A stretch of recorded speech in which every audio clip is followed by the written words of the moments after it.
The daycare alarm kept screaming through the rain. It echoed off the wet houses and rolled down Briar Lane like a warning siren nobody wanted to answer. Officer Reeves turned toward the sound first. His flashlight beam cut across the hydrant tags again. Red tape fluttered in the wind. The tow driver slowly loosened his grip on the chain. Linda noticed immediately. "Do not stop," she snapped. "That equipment is not authorized here." Reeves ignored her. He stepped closer to the trailer instead. Rainwater dripped from the edge of his hat onto the metal latch. He crouched beside the broken lock and ran his thumb across the fresh cut mark. "How long has this been here?" he asked me. 3 weeks. "And nobody reported it?" "Nobody complained until tonight." Linda folded her arms tighter. Her gold bracelet clicked against the umbrella handle. "Because we finally looked into him." Ava shifted behind me. I could hear her breathing now. Small breaths. Fast ones. The kind kids try to hide. I kept my eyes on Reeves. "The county approved temporary placement during feeder replacement," I said. "You can call utilities." Linda laughed again. "Temporary. That is cute." The dispatcher crackled over the radio once more. This time the voice sounded sharper. "Engine 7 reporting low suppression pressure near Willow Creek Daycare." Reeves stood up slowly. The rain hit harder against the cruiser roof. Somewhere down the block, a dog started barking. Then another one joined it. The whole street felt awake now. Watching. Listening. Linda stepped closer to the officer. "He is trying to scare you," she said quietly. "People like him always make things dramatic when they get caught." Reeves finally looked at her directly. Just for a second. Long enough for the air between them to tighten. Then he looked back at me. "You said that trailer has the shut-off map." "Updated this afternoon." "Digital copy?" "Not yet." The tow driver took another step backward. "Lady, I am not towing anything tied to hydrants." Linda's face hardened instantly. "You work for the HOA contractor." "I work for insurance," the driver muttered. "Big difference." Ava suddenly opened the screen door wider. Warm light spilled onto the porch. "Dad," she whispered, the daycare called. Every head turned toward her. She held my old work phone in both hands. The screen glowed pale blue against the rain. I took it gently. Water dripped from my sleeve onto the porch boards while I answered. "Marcus Ellison." A woman's voice came through shaky and thin. "The sprinkler system inside is losing pressure. We cannot reset the emergency line." I closed my eyes for half a second. Chlorine. Wet dirt. Cold air. My brain already saw the underground layout beneath the street. "Did maintenance touch valve 3? I asked. "We do not know." "Do not force it open." Reeves watched my face carefully now. Not suspicious anymore. Focused. Listening. "Can you fix it?" the woman asked. "Yes." Linda cut in before I could say anything else. "Officer, you cannot seriously let him leave with all this unresolved." Reeves held out his hand toward her without turning around. Not aggressive. Just enough to stop the words. "Ma'am." That single word changed the tone completely. Linda noticed it too. Her lips pressed thin. Reeves looked at me again. "How long?" 10 minutes if the line has not collapsed." "And if it has?" I glanced toward the dark street leading to Briar Lane. "Then those hydrants become decoration." The tow driver quietly unhooked the chain completely. Metal clanked against wet pavement. Nobody spoke for a moment after that. The neighborhood felt different now. Less certain. Less comfortable. Linda's umbrella tilted slightly as wind pushed through the street. Water splashed onto her shoes. She barely noticed. "This is unbelievable," she whispered. "You are all letting him control the situation." Reeves took a slow breath. "No, ma'am," he said calmly. The situation was already there. A fire engine siren sounded somewhere beyond the subdivision. Faint at first. Then louder. Ava looked up at me. Her fingers tightened around the edge of my sleeve. "Dad," she asked softly, "what happens if the pressure drops completely?" I stared toward the flashing lights approaching through the rain. "Then everybody on this street has a problem."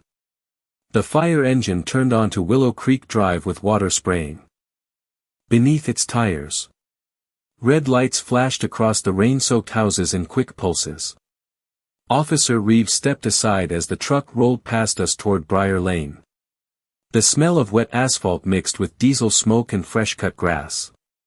Ava moved closer to me on the porch. I could feel her shoulder against my arm now.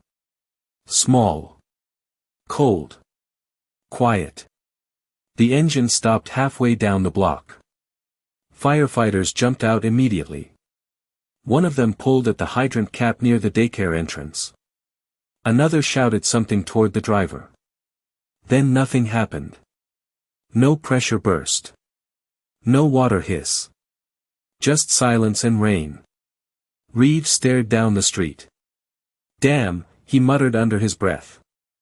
Linda folded her umbrella shut with a sharp snap. "This has nothing to do with me," she said quickly. Nobody answered her. The tow driver climbed back into his truck and started the engine. He did not wait for permission this time. Within seconds, his headlights disappeared around the corner. Smart man. My work phone buzzed again in my hand. The daycare director sounded worse now.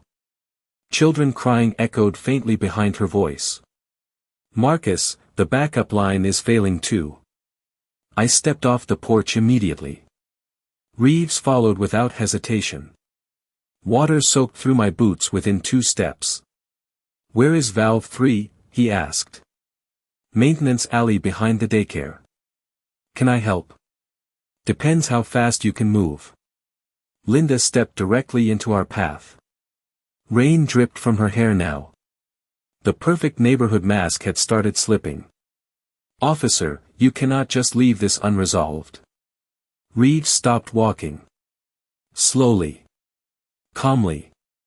His flashlight beam landed on the HOA paper still clenched in Linda's hand. The ink had almost completely bled away. "Ma'am," he said, "did your board authorize interference with emergency utility equipment?" Linda blinked once. Just once. But it was enough. "We were removing unauthorized property." "Did you verify ownership?" "That is not the point." Reeves kept looking at her. The rain hit harder between them. "Actually," he said quietly, "that is exactly the point." Ava stood frozen near the porch light. I hated leaving her there alone, even for a few minutes. She saw it in my face. Immediately. "I will stay inside," she said softly before I could ask. "Lock the door," I told her. She nodded once and disappeared into the warm yellow light of the house. The screen door shut behind her with a soft click. That sound stayed with me all the way down the street. Reeves jogged beside me through the rain. His boots splashed through shallow water pooling along the curb. "How bad is this?" he asked. "If the feeder line collapses, firefighters lose hydrant support for half the subdivision."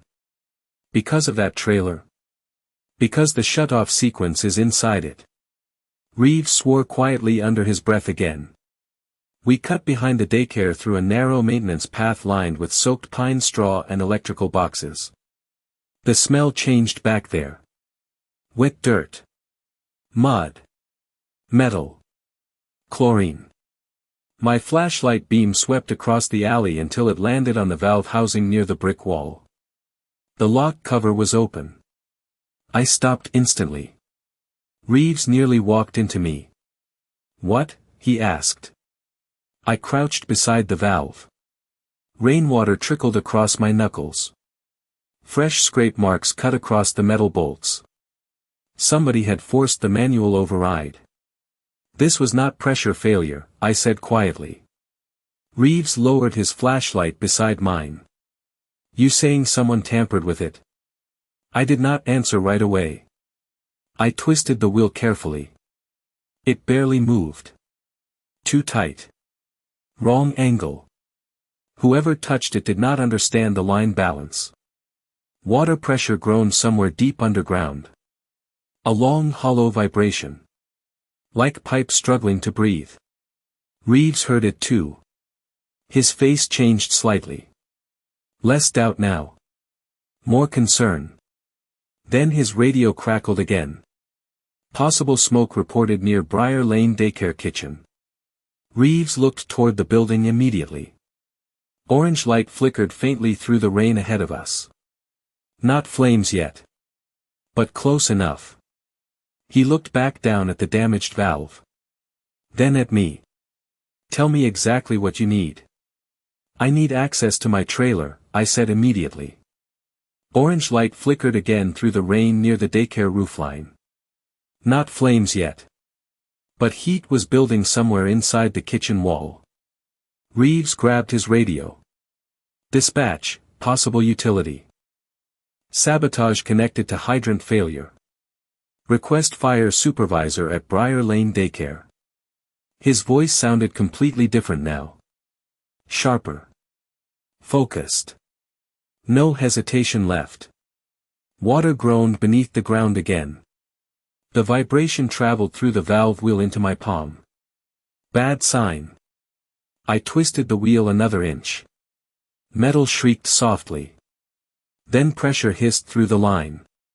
That good? Reeves asked. Good enough to buy minutes. We started moving fast through the alley. Rain soaked the back of my shirt completely now. Cold water slid down my neck with every step. The smell of smoke grew stronger near the daycare fence. Not heavy smoke. Electrical smoke. Bitter. Sharp. A firefighter spotted us coming and waved immediately. Pressure is unstable, he shouted over the rain. Sprinklers are barely feeding. I pointed toward the side utility panel near the dumpsters. Main suppression branch runs behind that wall. Reeves stayed close beside me while we crossed the slick pavement. Parents stood clustered under the daycare awning holding children wrapped in blankets and raincoats. Some kids were crying quietly. One little boy stared at the fire engine lights without blinking. The teacher near the door looked exhausted already. Wet hair stuck to her cheeks. Marcus, she breathed when she saw me. Relief hit her face so fast it almost hurt to watch. What happened? I asked. Alarm triggered in the kitchen ceiling. Then the pressure dropped. I crouched beside the service panel and pulled the rusted cover open. My flashlight beam landed on the emergency bypass valve instantly. Crooked. Forced open halfway. Same scrape marks. Same damage pattern. Reeves lowered himself beside me. Rainwater dripped from his sleeves onto the concrete. Same person, he asked quietly. Looks like it. Would the HOA know about this system? I looked up at him for the first time since the alley.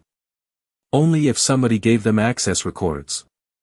Reeves went still for half a second. Tiny movement. Easy to miss. Then his radio buzzed again. Officer Reeves, County Utilities requesting confirmation on unauthorized equipment removal order filed tonight.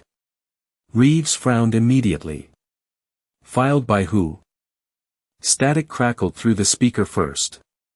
Then the answer came. Whitmore Residential Association. My jaw tightened. Reeves slowly stood up.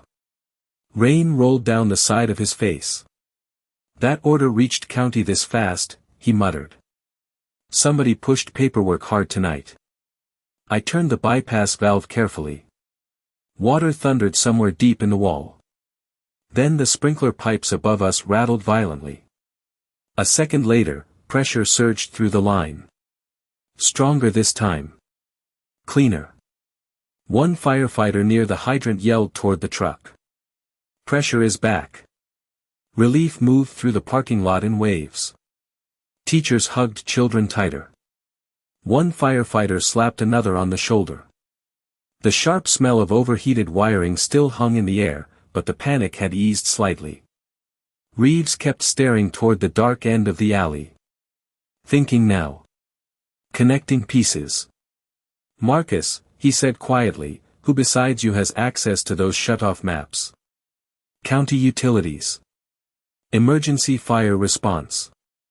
HOA should not have anything. Reeves rubbed rainwater from his forehead slowly. Then how did they know exactly what trailer to remove? Neither of us answered right away. The answer was already sitting there between us. Somebody had fed them information. A firefighter approached us carrying a thermal scanner. Kitchen wall overheated from pressure imbalance, he said. Could have spread if suppression failed another 10 minutes. Reeves looked toward the daycare windows. Small faces peered out from inside the lobby now. Watching the rain. Watching the lights. Watching adults pretend everything was fine. 10 minutes, Reeves repeated softly. I closed the utility panel and stood up. My knees cracked from the cold. That trailer has the full feeder sequence, I said. If somebody gets it wrong, this whole subdivision loses emergency flow. Reeves stared at me for a long moment. Then at the firefighters. Then back toward Willow Creek Drive where Linda's perfect White House sat glowing behind trimmed hedges and security lights. I think tonight just became bigger than a neighborhood complaint, he said. Then his phone started ringing inside his jacket. Officer Reeves pulled the phone from his jacket with wet fingers. Rainwater slid off the screen while he answered. Reeves. His face changed almost immediately. Not panic. Not anger. Something tighter. Controlled. He turned slightly away from the daycare entrance while the voice on the other end kept talking. Firefighters moved around us carrying hoses and thermal scanners. The smell of wet smoke drifted through the parking lot in slow waves. Somewhere nearby, a child started crying again. Reeves listened without interrupting. Then he looked back at me. Repeat that, he said into the phone quietly. The rain softened for a moment. Just enough for me to hear part of the response through the speaker. County records show the complaint originated before the equipment registration was filed. Reeves frowned harder. Timestamp. A pause. You sure? Another pause. Then he looked directly at me. Stay there, he said before ending the call. I crossed my arms against the cold. What happened? Reeves slipped the phone back into his jacket slowly. The removal complaint against your trailer was filed almost 2 hours before your registration paperwork hit the county system. I stared at him. That makes no sense. Exactly. Water dripped from the edge of the daycare awning beside us. Tiny streams ran through the parking lot toward the storm drains. Reeves kept watching the alley behind the building. Thinking. Measuring. Either somebody guessed very lucky, he said, or somebody knew your equipment was coming before county processed it. The daycare director approached us holding a soaked clipboard against her chest. Her hand still trembled slightly. Fire crew says the kitchen is stable now, she said. Thank God. Reeves nodded politely. Did anybody unfamiliar come through here today? Contractors. Inspectors. HOA representatives. She blinked. Actually yes. Both of us looked at her immediately. Around noon, she continued. A woman came asking questions about utility access behind the building. Linda? I asked. No. Younger. Blonde hair. White SUV. Reeves took out a small notepad. Rain dotted the paper instantly. Did she identify herself? She said she worked with the neighborhood. Association. My stomach tightened slowly. Reeves wrote something down without speaking. The daycare director looked between us nervously. Is this serious? Reeves answered before I could. Potentially. The woman swallowed hard and glanced toward the children inside the lobby windows. Those kids could have been trapped if suppression failed. Nobody disagreed with her. A firefighter walked over carrying a pressure tablet. Steam rose faintly from his jacket shoulders in the cold rain. Pressure stabilized after manual correction, he said to me. Whatever happened down there was not accidental. Reeves looked at him sharply. You certain? Valve torque was forced wrong direction, the firefighter replied. You do not do that by mistake. Silence settled over the three of us for a second. Not empty silence. Heavy silence.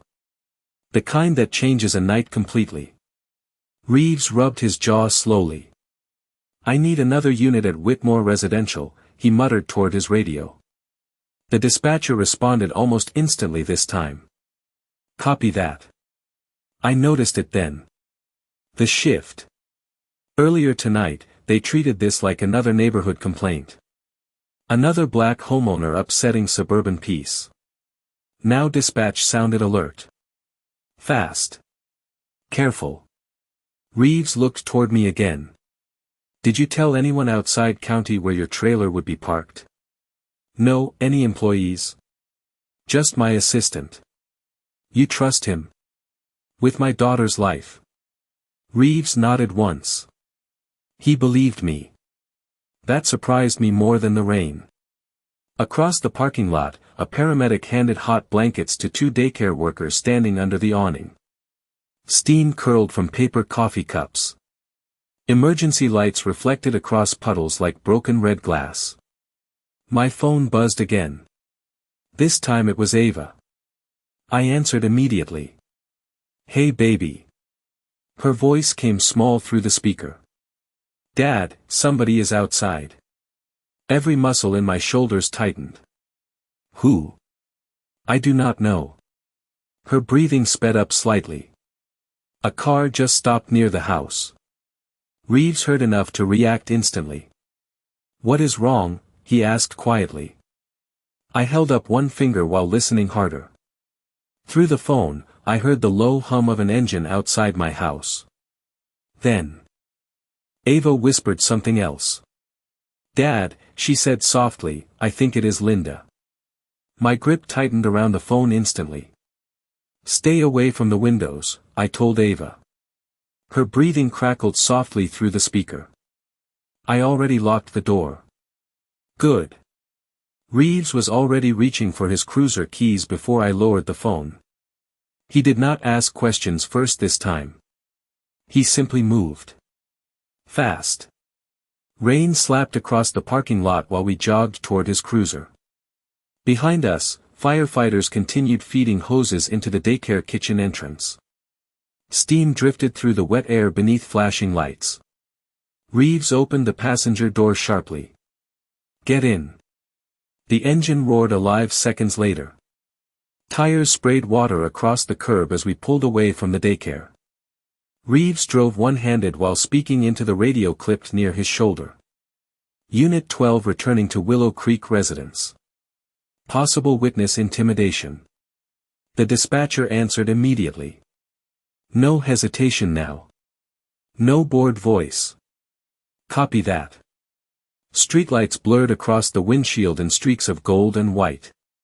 My knee bounced hard against the dashboard with every turn. I hated leaving Ava alone.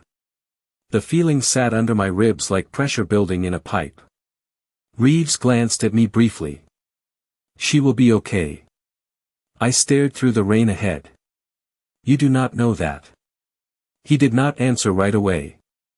The windshield wipers dragged back and forth across the glass in rough rhythm. No, he admitted finally. I do not. That honesty mattered more than fake comfort would have. We turned on to Willow Creek Drive. Half the neighborhood was still awake. Porch lights glowed through curtains. People stood near windows pretending not to watch the police cruiser return. Then Reeves slowed suddenly. A white SUV sat near my driveway with its headlights off. Linda Whitmore stood beside it in the rain. Alone. No umbrella now. She looked smaller without one. But not harmless. Never harmless. Reeves parked hard against the curb. Before either of us got out, we both noticed the same thing at once. My trailer door was open. Cold air rushed through me immediately. I stepped out before Reeves could stop me. Rain soaked my face. Instantly. "Marcus," Reeves warned behind me, "wait." But I was already moving toward the trailer. Linda lifted both hands slightly when she saw us. "I was trying to help," she said quickly. Her voice sounded wrong tonight. Too fast. Too thin. I ignored her and climbed into the trailer. Papers covered the floor. Drawers hung open. Flashlights. Valve charts. Pressure logs. Emergency route maps. Somebody had gone through everything. My stomach tightened harder when I reached the back cabinet. Empty. Completely empty. I stood frozen for 1 second. Maybe 2. Reeves climbed into the trailer behind me. "What is missing?" he asked quietly. I looked at the empty rack again. The master feeder binder. Rain hammered against the trailer roof overhead. Reeves stared at the empty cabinet. What exactly was in it? Every emergency bypass sequence for Willow Creek and Briar Lane. Silence dropped hard between us. Outside, Linda kept talking from the driveway. I saw the door open when I came back. I thought somebody broke in. Reeves stepped back out into the rain slowly. His face looked colder now. Sharper around the eyes. "Why did you come back here, ma'am?" Linda crossed her arms tightly against herself. "I was worried." Reeves glanced toward the open trailer door. "You were worried after filing an unauthorized removal order." "I already explained that." "Did you enter this trailer?" "No." Reeves looked at her for a long moment. Rainwater dripped from the end of his nose onto the pavement. "Then why are your fingerprints probably all over that latch?" Linda went still. Tiny movement again. Tiny but real. I noticed it immediately now. Reeves did too. The porch light behind us flickered softly through the rain. Then the front door opened. Ava stood there clutching her blanket around her shoulders. Her eyes moved from me to Linda to the open trailer. "Dad?" she asked softly. I stepped toward her immediately. "Go back inside." But she kept staring at Linda. Children notice things adults miss. Tiny cracks. Tiny lies. Ava's face slowly changed. Confused at first. Then uneasy. "She was here before," Ava whispered. Reeves turned his head sharply toward Linda. The rain suddenly felt much colder than before. Ava held the blanket tighter around her shoulders while rain blew across the porch behind her. Her eyes never left Linda. "She came earlier," Ava repeated softly. Reeves turned fully toward Linda now. Not aggressive. Just still. The kind of stillness cops use when they stop accepting easy answers. Linda forced a small laugh that vanished almost immediately. "I stopped by because I heard the police had left." Reeves looked at the open trailer. Then at the empty cabinet inside. "What time?" Linda hesitated. Tiny pause. Barely half a second. But enough. "Around 9. Ava shook her head immediately. No, the single word landed harder than shouting would have. Rain drummed against the trailer roof behind us. Reeves crouched slightly so he could speak to Ava at eye level. His voice softened. "You saw her before tonight?" Ava nodded once. "After dinner. What was she doing?" Ava swallowed carefully. She was standing near the trailer. Linda stepped forward fast. This is ridiculous. She is a child. I moved between Ava and the driveway without thinking. Reeves stood up slowly. Children usually remember what adults hope they miss. Linda's jaw tightened. Her makeup had started streaking beneath the rain. She looked less polished now. Less controlled. A second cruiser turned onto Willow Creek Drive behind us. Blue lights flashed silently across the wet houses. Another officer stepped out carrying a flashlight and notepad. Reeves waved him over without taking his eyes off Linda. "Officer Barnes," Reeves said, "secure the trailer and photograph everything." Barnes looked at the open cabinets immediately. "Somebody cleaned this place out." "Exactly." Barnes climbed into the trailer while Reeves faced Linda again. "Ma'am, I need you to stay here tonight." "Am I being detained?" Reeves answered carefully. "Right now, you are part of an active investigation involving emergency utility interference." Linda folded her arms tightly again. "You are overreacting." Reeves looked toward the missing binder rack inside the trailer. "Tell that to the daycare." The neighborhood had gone almost completely silent now. Even the barking dogs were gone. Curtains moved behind windows all up and down the street. People were watching openly now. Not just me. Not just the police. Linda noticed it too. Her eyes flicked toward the houses briefly before returning to Reeves. "You are making me look like a criminal over paperwork confusion." Barnes stepped back out of the trailer holding a damp folder between two fingers. "Found this under the passenger seat." I recognized the folder instantly. My stomach tightened. Reeves opened it carefully beneath the porch light. Rain dotted the pages. Utility schematics. Partial feeder maps. Notes written in blue ink. Not mine. Reeves flipped through them slowly. His expression changed with every page. "These are copied sections from the missing binder," I said quietly. Barnes pointed toward one page. Someone highlighted hydrant routes.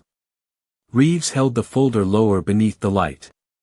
One corner carried a faint embossed logo. Whitmore Residential Association. Linda saw it too. Her face drained slightly. "I have never seen that before," she said immediately. "Too fast." Reeves did not respond right away. He studied the logo again. Then he looked at me. "Marcus, who else knew the binder existed?" "Only county response coordinators and certified emergency contractors." Barnes looked up sharply. "HOA should never have access." "Exactly," Reeves said. Rainwater slid down the back of my neck while cold wind pushed through the driveway. Ava stepped closer beside me again. Quiet. Watching everything. Reeves closed the folder slowly. "Ma'am," he said to Linda, "did anyone from your association contact county utilities directly this week?" "I do not handle those calls." "Who does?" "Our compliance coordinator." Reeves exchanged a glance with Barnes. "Name?" Linda hesitated again. "Heather Cole." Barnes immediately started writing. Reeves kept his eyes fixed on Linda. "And where is Ms. Cole tonight?" "I do not know." Then a new sound cut through the rain. A phone vibrating. Everyone looked down at the same time. The sound came from inside the open trailer. Barnes reached into the empty cabinet and pulled out a second phone wrapped inside a plastic utility bag. Cheap burner phone. Still. Buzzing. Reeves took it carefully. The screen lit up against the dark rain. One unread message glowed across the display. "Did you get the full map or not?" Nobody spoke for several seconds after that. Then Reeves slowly lifted his eyes back to Linda. Rain slid down the burner phone screen while Reeves stared at the message in silence. The blue light reflected faintly across his face. Barnes looked over his shoulder. That does not sound like neighborhood paperwork anymore, he muttered. Linda took one careful step backward on the driveway. Reeves noticed immediately. "Ma'am," he said calmly, "stay where you are." Her eyes flicked toward the street. Then toward her SUV. Tiny movements again. Tiny calculations. Ava pressed closer beside me under the porch light. I could feel her trembling slightly beneath the blanket. Reeves lifted the burner phone carefully with 2 fingers. "You recognize this device?" Linda shook her head too quickly. "No," Reeves held up the HOA folder Barnes found. "And this?" "I already told you, I have never seen it." Barnes looked unconvinced. So did everyone else. Rainwater dripped steadily from the trailer roof onto the cracked driveway. The whole neighborhood felt suspended now. Waiting. Watching. Reeves tapped the burner phone screen once. Another message appeared immediately. "Answer now." Barnes let out a low breath. "Whoever sent that thinks someone is still inside the trailer." Reeves looked toward me. "Was anybody else here before we arrived back?" "Not that I saw." Ava suddenly spoke softly beside me. There was another car. Everyone turned toward her again. Reeves crouched slightly. "What kind of car?" "Dark one. Maybe gray." "Did you see the driver?" Ava shook her head. "It left when the police lights came back." Reeves exchanged another glance with Barnes. The rain softened briefly into a cold mist drifting across the streetlights. Somewhere far down Willow Creek Drive, a garage door rumbled shut. Normal sounds. Strange sounds. The kind that feel wrong during nights like this. Barnes pointed toward the burner phone. "Can we trace it?" Reeves nodded slightly. "Eventually." Then he looked back toward Linda. "But first I want to know why emergency utility maps connected to your HOA ended up inside a stolen trailer." Linda's composure cracked for the first time. Not loudly. Just enough. Her shoulders tightened. "You are twisting this into something criminal because he knows how to talk." The word he hung in the air differently than my name would have. Reeves noticed that too. His face hardened almost invisibly. "No, ma'am," he said quietly. "I am looking at evidence." Barnes stepped down from the trailer holding another damp sheet of paper. "You need to see this." Reeves took it immediately. County utility request form. Half completed. My business name typed across the top. Emergency equipment transfer authorization. But the signature line carried a forged version of my name. My stomach turned cold. Reeves stared at the page for several seconds. "This was submitted tonight?" Barnes nodded. "Timestamp matches the fake removal order." Reeves rubbed rainwater from his chin slowly. "Someone tried to move your entire system legally before physically taking it." "And if they got the maps," I said quietly, "they could reroute emergency pressure access." Barnes looked up sharply. "Why would anybody want that?" I thought about the highlighted hydrant routes. The forced valves. The timing. Too organized for random vandalism. Reeves must have been thinking the same thing. "Money," he said softly. "Control. Contracts. Maybe all 3. Linda stared at him in disbelief. "You cannot seriously think I am part of some conspiracy." Reeves folded the forged paper carefully. "I think somebody inside your association crossed a line tonight." The wind picked up harder through the street. Tree branches swayed above the power lines with wet scraping sounds. Ava looked toward the trailer again. "Dad," she whispered, "what happens if somebody uses the wrong map?"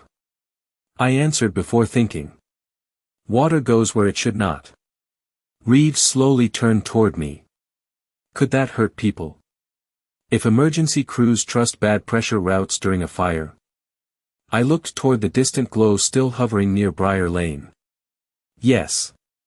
Nobody spoke after that. Barnes tucked the forged paperwork into an evidence bag while Reeves stared down the street toward Linda's perfectly lit house. Rain glimmered across the trimmed hedges and white stone walkway like nothing ugly had ever happened there. Then the burner phone buzzed again in Reeves's hand. One new message appeared beneath the others. They already moved to phase 2. Reeves read it twice before looking up. The driveway went completely silent after Reeves read the message aloud. Rain whispered through the trees above us. Somewhere down the street, thunder rolled low and distant. Barnes looked up from the evidence bag slowly. Phase 2 of what? Reeves did not answer immediately.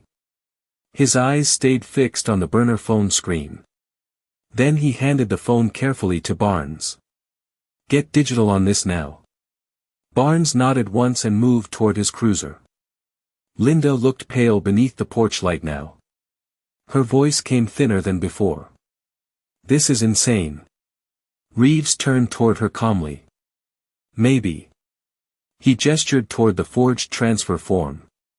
But forged county paperwork, tampered utility valves, stolen emergency maps, and anonymous burner phones usually point somewhere serious.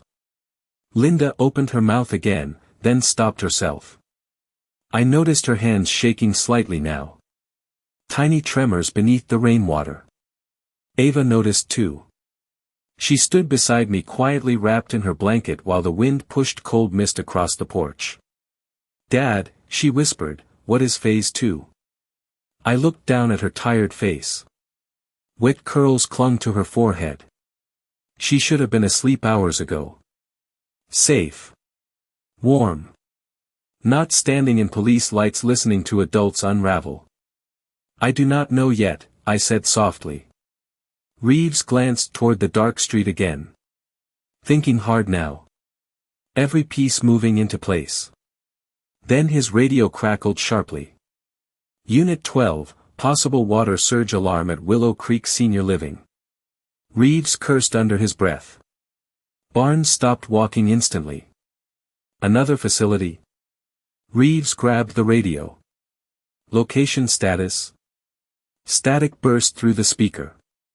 Then a dispatcher answered. Basement flooding reported near East Utility Corridor. My stomach dropped. That is connected to the same feeder line, I said immediately. Reeves looked at me hard.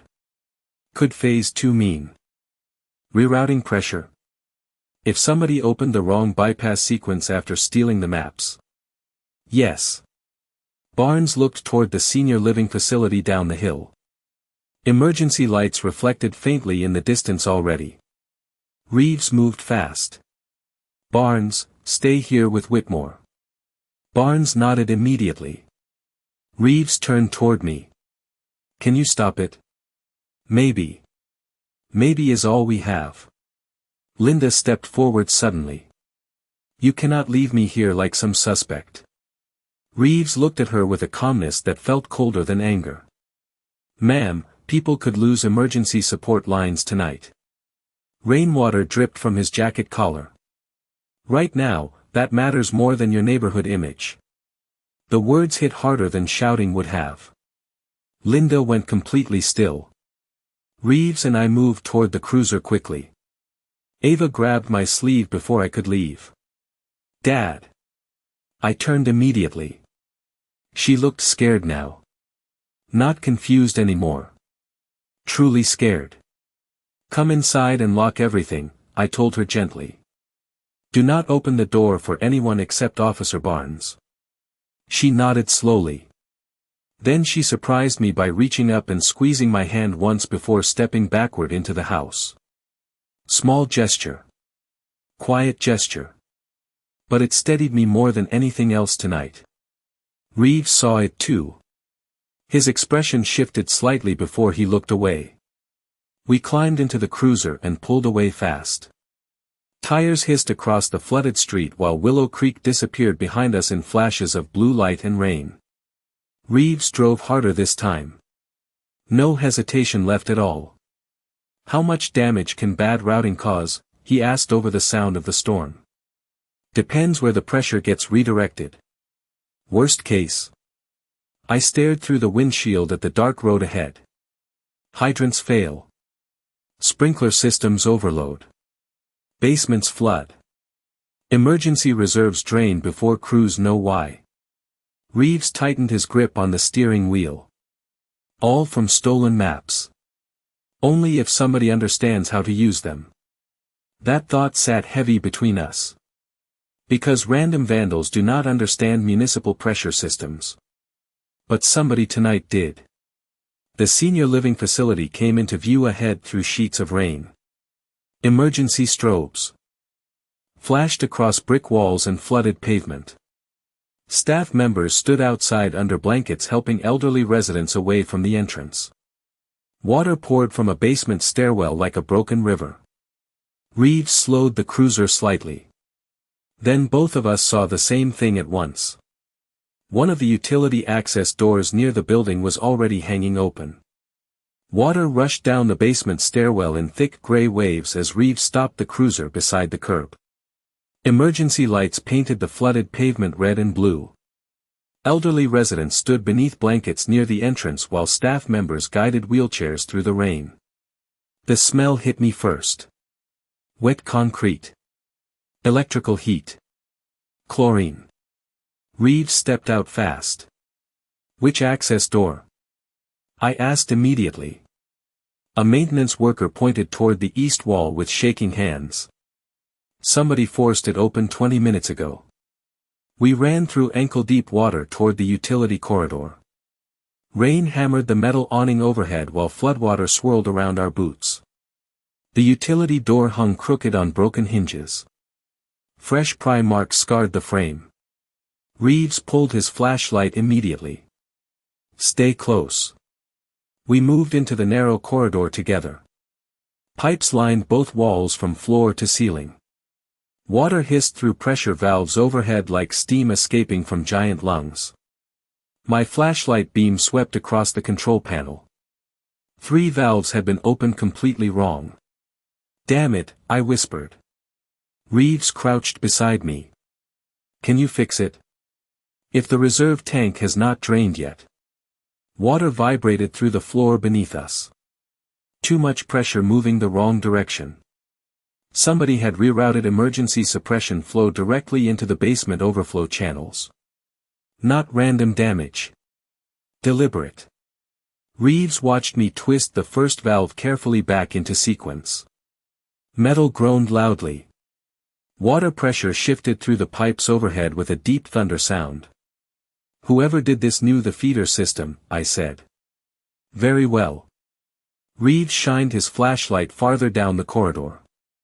Muddy footprints stretched across the wet concrete floor toward the rear exit.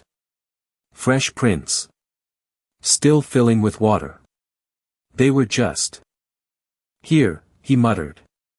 Then his radio crackled sharply. Unit 12, additional flooding alarms near Willow Creek Fitness Center.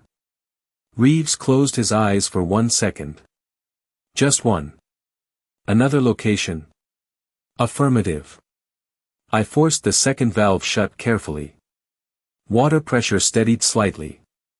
They are hitting multiple branch lines. Reeves stared at the footprints again.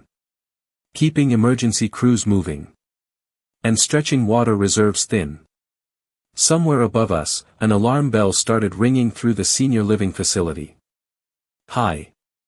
Sharp. Endless. Reeves suddenly looked toward me differently. Like something had finally connected in his head. Marcus, he said slowly, what happens if all these reserve systems fail at once? I answered without looking up.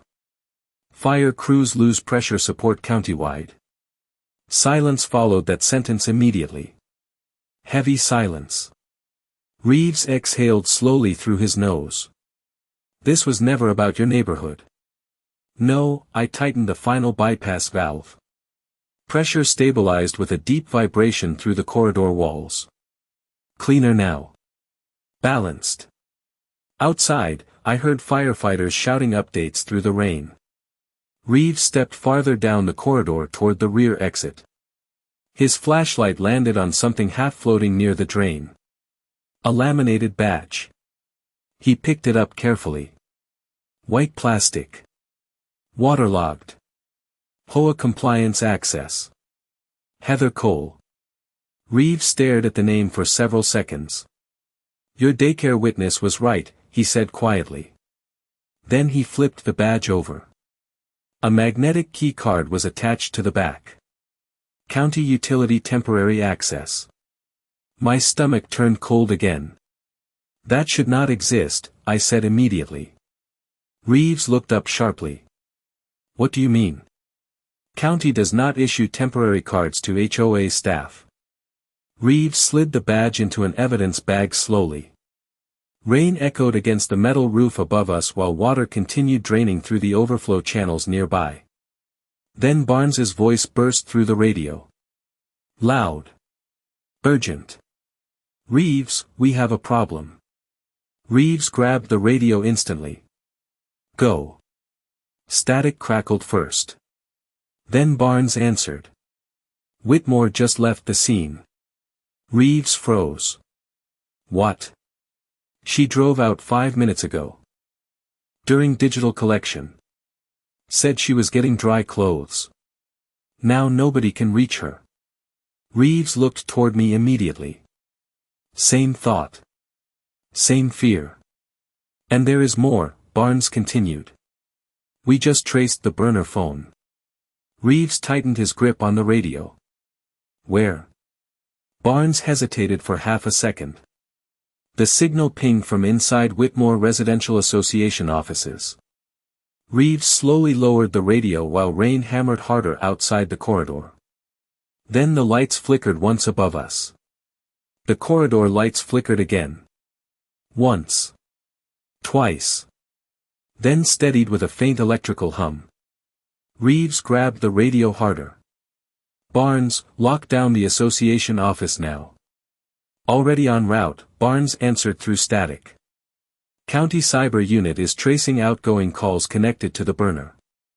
Reeves looked toward the flooded floor beneath our boots. Water still drained through the channels in slow swirling currents. Do not go inside alone, he said sharply. Copy that. The radio clicked dead. I wiped rainwater from my face with the back of my sleeve. My hands smelled like rust and wet copper now. Reeves slid Heather Cole's access badge deeper into the evidence bag. If they have county-level utility access, he said quietly, this thing reaches farther than Linda. I nodded slowly. Way farther. Above us, another alarm bell rang somewhere inside the senior facility. Staff voices echoed faintly through the walls while residents were guided toward safer rooms upstairs. The whole building felt fragile now. Like one more wrong valve could push everything over the edge. Reeves looked at the stabilized pressure gauges. Can this line hold? For now. For how long? I hesitated. Depends if somebody else starts moving water. Reeves understood immediately. Multiple locations. Multiple diversions. Somebody had been building this system quietly for weeks, maybe months. Not random panic. Planned pressure manipulation. Reeves exhaled slowly and motioned toward the exit. Come on. We moved back outside into cold rain and flashing emergency lights. The senior living staff looked exhausted already. One nurse stood under the awning rubbing warmth back into her hands while soaked residents sat wrapped in blankets nearby. An older man lifted 2 fingers toward me weakly when he saw the flooding slowing near the basement doors. Tiny gesture. Grateful gesture. It hit harder than I expected. Reeves noticed me looking. You know half these people trusted your system tonight without even knowing your name. I stared toward the flooded curb quietly. Most people only notice water when it disappears. Reeves almost smiled at that. Almost. Then his phone buzzed sharply in his pocket. He checked the screen immediately. Barnes again. Reeves answered fast. Tell me something good. Barnes sounded out of breath. Not good. Rain crackled loudly through the speaker behind his voice. The association office was empty when we arrived. Reeves stopped walking. Completely. Almost. My stomach tightened again. Reeves pressed the phone closer. What do you mean almost? Barnes lowered his voice slightly. Server room was still running. Somebody left in a hurry. Reeves looked toward me immediately. Did they wipe it? Trying to, Barnes answered. But Cyber pulled fragments before shutdown. Reeves walked farther from the residence under the awning. Rain soaked through his shoulders completely now. Fragments of what? Static burst through the call first. Then Barnes answered quietly. Emergency utility bids. Reeves frowned hard. Bids for what? Private redevelopment contracts tied to pressure rerouting. I stared at Reeves while he listened. The meaning landed slowly and heavily. Somebody wanted control over the emergency infrastructure itself. Reeves rubbed his forehead hard. Who approved those contracts? That is the problem, Barnes said. One name keeps showing up on every authorization draft. Reeves already knew before Barnes said it. I could see it in his face. Whitmore, Barnes finished. Rain rolled down the side of Reeves's jaw while silence stretched between us.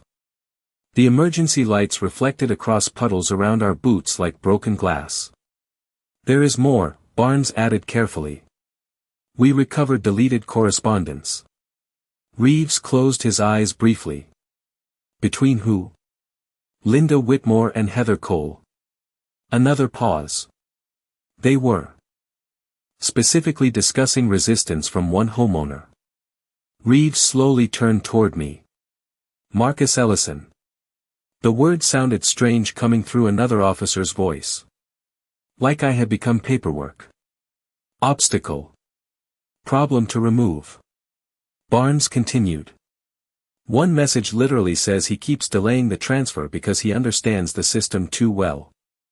Reeves looked away toward the dark county road beyond the facility. Wind pushed Rain sideways through the parking lot. They targeted you from the beginning, he said quietly. I thought about the repeated police calls. The HOA complaints. The fake safety concerns. The neighbors watching through curtains every time a cruiser stopped near my house. All of it suddenly looked different now. Smaller on the surface. Bigger underneath. Then Reeves's radio exploded with another urgent dispatch. All units, report of structure fire near Willow Creek Pump Station. Reeves froze instantly. The words hit the parking lot like another lightning strike. Reeves grabbed the cruiser door before the dispatcher even finished the address. Pump Station 7, he shouted into the radio. Affirmative. Visible smoke. Fire crews responding now. My chest tightened instantly. Pump Station 7 controlled the primary reserve flow feeding every emergency branch we had been fighting to stabilize all night. If that station failed, the whole county grid would collapse into pressure chaos. Reeves looked at me sharply. How bad? Rain rolled off my face while I answered. If the station goes offline during active reroutes, hydrants fail everywhere downstream. Reeves swore under his breath and climbed behind the wheel fast. Tires splashed through standing water as we pulled away from the senior facility. Emergency lights blurred across flooded intersections while dispatch traffic exploded through the radio nonstop. Multiple alarms now. Multiple crews moving. Too many moving pieces. Somebody had timed this carefully. Reeves drove harder than before. His jaw stayed tight the entire ride. You said earlier somebody understood the system too well. Yeah. How many people actually know county pressure sequencing like that? Very few. Reeves glanced at me briefly. And Linda Whitmore is not one of them. No, rain hammered the windshield while we flew past dark storefronts and soaked intersections. The smell inside the cruiser carried wet fabric, cold coffee, and overheated electronics. Reeves finally said what both of us had been thinking for an hour. She was never running this alone. I stared through the windshield toward the growing orange glow ahead. No, Pump Station 7 appeared through the storm like a wounded ship. Emergency vehicles crowded the access road. Smoke curled from the side generator building while firefighters dragged hoses through heavy rain. But the worst part was the sound. No steady pressure hum. No deep mechanical vibration from the main pumps. Silence. Dead silence where the heart of the system should have been. I stepped out before the cruiser fully stopped.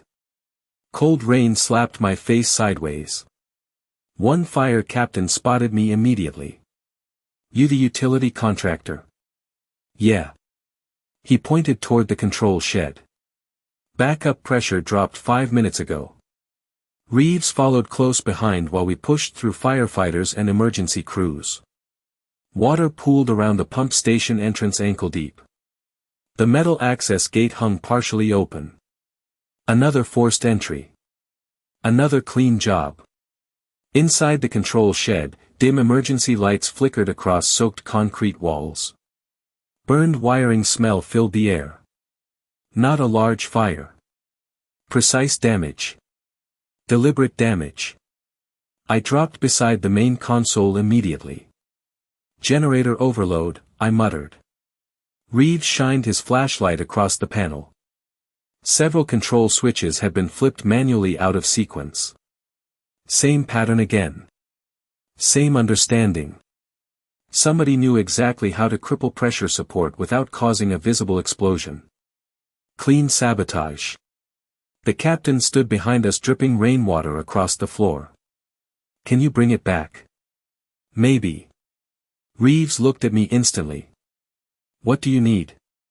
I pointed toward the secondary valve controls. "Manual reset." "But somebody has to hold pressure balance while I reroute reserve flow." Reeves stepped forward without hesitation. "Tell me where." I looked at him for half a second. Hours ago he had arrived at my house thinking I was another problem call in a wealthy neighborhood. Now he was standing inside a flooded pump station asking how to help save the county water grid. Strange night. Strange world. "Follow exactly what I say," I told him. He nodded once. No ego left. No distance either. Just focus. We moved quickly through the reset sequence together while alarms screamed through the shed overhead. Metal valves groaned beneath our hands. Water pressure shuddered violently through the underground lines. Too unstable still. Reeves tightened the bypass well exactly where I told him. "Now what?" "Hold it there." The entire building vibrated suddenly beneath our boots. Then somewhere deep below us, the pumps coughed back to life. Weak at first. Then stronger. The deep mechanical hum rolled through the station like thunder returning after silence. Firefighters outside immediately started shouting updates. Pressure was coming back online. Reeves looked toward me with rainwater dripping from his face. Relief flashed across his expression for the first time tonight. Then his radio crackled sharply again. Barnes sounded breathless this time. "Reeves, we found Whitmore." Reeves grabbed the radio immediately. "Where?" Static burst through the speaker before Barnes answered. "At the association office." A pause followed. Heavy one. "And she is not alone." Rain still hammered the pump station roof when Reeves lowered the radio slowly from his mouth. The deep vibration of restored water pressure echoed beneath our boots again. Stronger now. Stable. Firefighters outside shouted updates through the storm while emergency lights washed red across the wet concrete walls. Reeves looked at me for one long second. "You coming?" I wiped grease and rainwater from my hands onto my soaked work shirt. "Yeah." We drove back toward Whitmore Residential Association with the storm finally beginning to weaken overhead. The roads glistened black beneath streetlights. Small rivers of rainwater ran along the curbs toward storm drains that finally sounded alive again. The county grid was holding. Barely. Reeves drove slower this time. Not because the danger was gone. Because the shape of it had changed. The association office sat dark at the end of Willow Creek Plaza except for one glowing conference room window upstairs.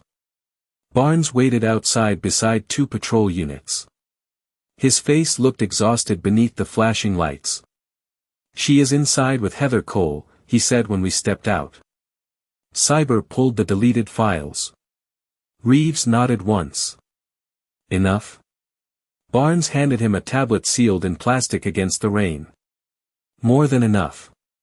Reeves scrolled silently for several seconds beneath the parking lot lights. His jaw tightened harder with every page. I saw pieces over his shoulder. Utility acquisition proposals. Emergency redevelopment contracts. Internal messages. One line repeated several times across different emails. Remove local resistance before county review. Reeves stopped scrolling when he reached my name again. Marcus Ellison. Obstruction risk. Delay factor. Community leverage issue. I stared at the screen quietly while rain tapped against the plastic cover. Barnes spoke softly beside us. They wanted county control transferred to private management after system instability. Reeves looked toward the glowing upstairs window. Create instability first. Then offer expensive solutions. Exactly. I thought about every police call. Every complaint. Every neighbor suddenly acting afraid when I unloaded equipment from my trailer. They never saw a contractor trying to keep emergency lines alive. They saw a black man they were told did not belong there. Easier to move people aside when nobody listens to them first. Reeves slowly handed the tablet back to Barnes. Stay here. We entered the building quietly. The lobby smelled like fresh carpet cleaner and expensive coffee. Too clean. Too polished.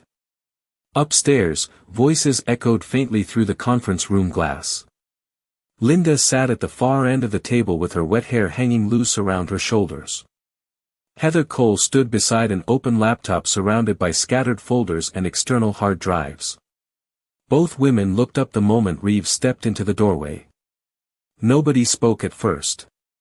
Reeves placed the evidence bag containing the fake utility badge gently onto the conference table.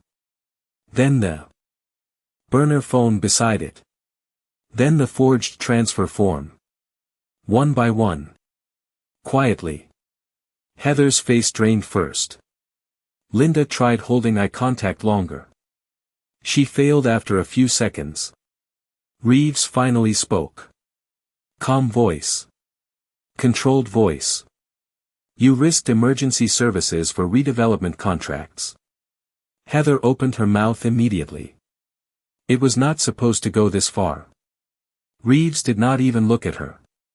His eyes stayed on Linda. You called police on this man over and over because he understood the system you were trying to take. Linda stared down at the wet conference table. He kept interfering. The words hung in the room like smoke. Not human. Not neighbor. Interfering. Reeves went silent after that. Completely silent. I watched him standing there in the reflection of the dark conference room window. Rainwater still dripped from the edge of his jacket onto the carpet. Hours earlier, he arrived at my house expecting another complaint from a wealthy neighborhood. Now he was looking at the people who nearly crippled emergency services while using fear to hide behind respectability. Linda finally looked toward me for the first time without anger. Just exhaustion. I never thought it would hurt anyone, she whispered. I looked through the conference room glass toward the wet neighborhood lights outside. Toward the home still standing warm tonight because the system held together long enough. That is the problem, I said quietly. You never thought about us at all. Outside, the rain finally began to slow.